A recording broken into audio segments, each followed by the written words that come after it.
अंतर्जनित बल जैसे कि आकस्मिक बल या पटल विरूपण बल में स्थल मंडलीय प्लेटों और इन प्लेटों के बीच पिघले हुए मैग्मा में गति होती है।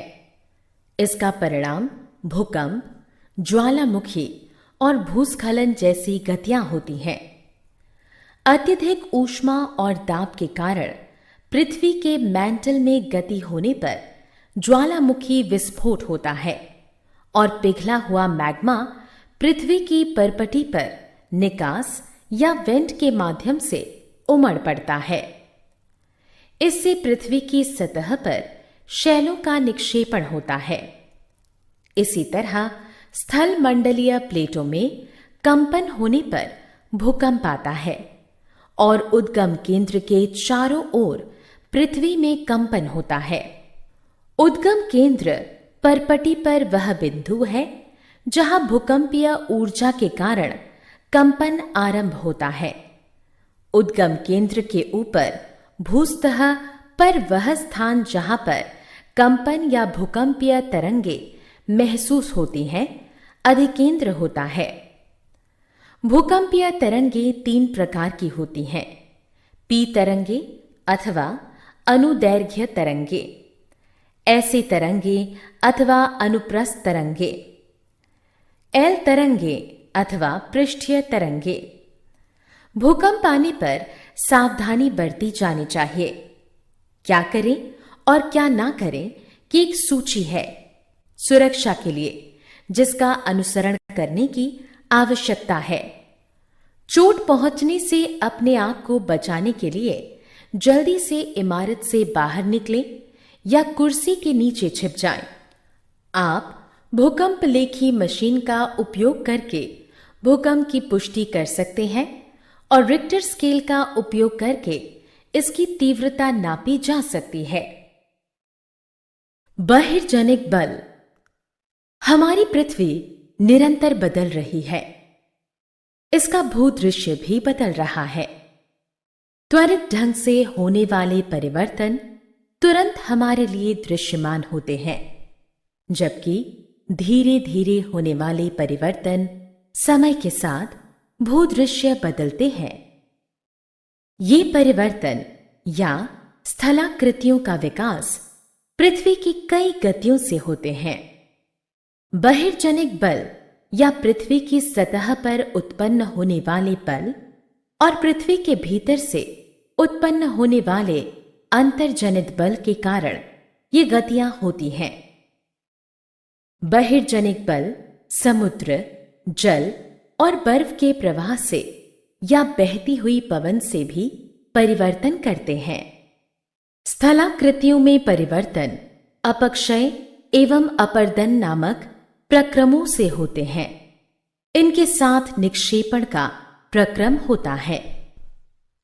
अपक्षय पृथ्वी की सतह पर शैलों का टूटना है।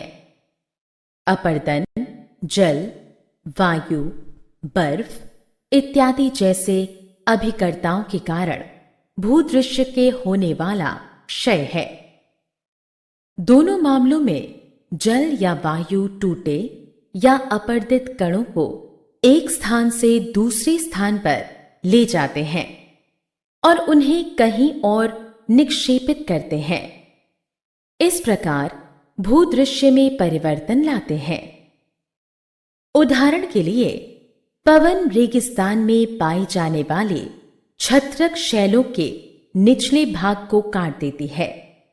इनका आकार मशरूम की तरह होता है और इन शैलों से रेत और महीन कण दूर दराज के स्थानों पर पहुंचा देती है।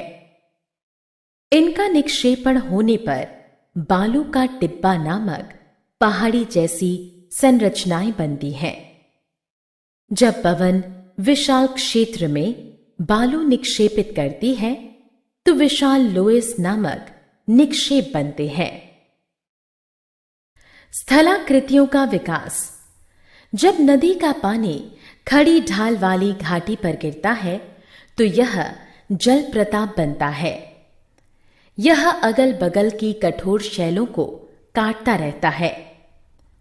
मैदानी इलाकों से गुजरने के दौरान नदी विशाल मोड़ या विसर्प बनाती है, शैलों का अपर्दन करती है और साथ ही साथ अपने साथ गाद और अवसाद ढोकर ले जाती है। कभी कभी विसर्प लूप बनाते हैं जो मुख्य नदी से कट जाने पर चाप झील नामक झील बनाते हैं। अपने मुख्य मार्ग पर आगे बढ़ते हुए नदी भारी हो जाती है और बाढ़ के मैदान में अवसाद निक्षेपित करना आरंभ कर देती है। उत्थित तटों को तटबंध कहा जाता है। समुद्र तक पहुंचने से पहले नदी छोटी छोटी वितरिकाओं में विभाजित हो जाती है और प्रत्येक वितरिका का अपना मुहाना होता है और अपना अवसाद ढोती है। सभी मुहानों का अवसाद एक साथ मिल जाने पर वितरिकाएं डेल्टा बनाती हैं। डेल्टा खनिज में बहुत समृद्ध और उपजाऊ होता है।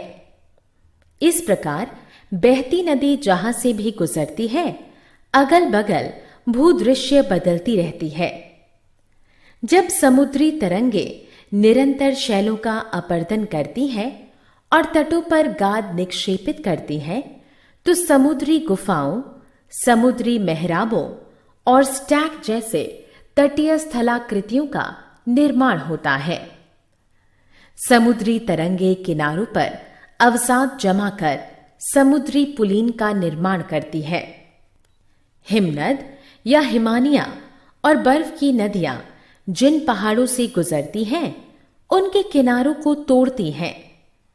हिमनद द्वारा लाए गए छोटे और बड़े शैल, रेत एवं तलछट मिट्टी हिमनद हिमोड़ के रूप में निक्षेपित होते हैं।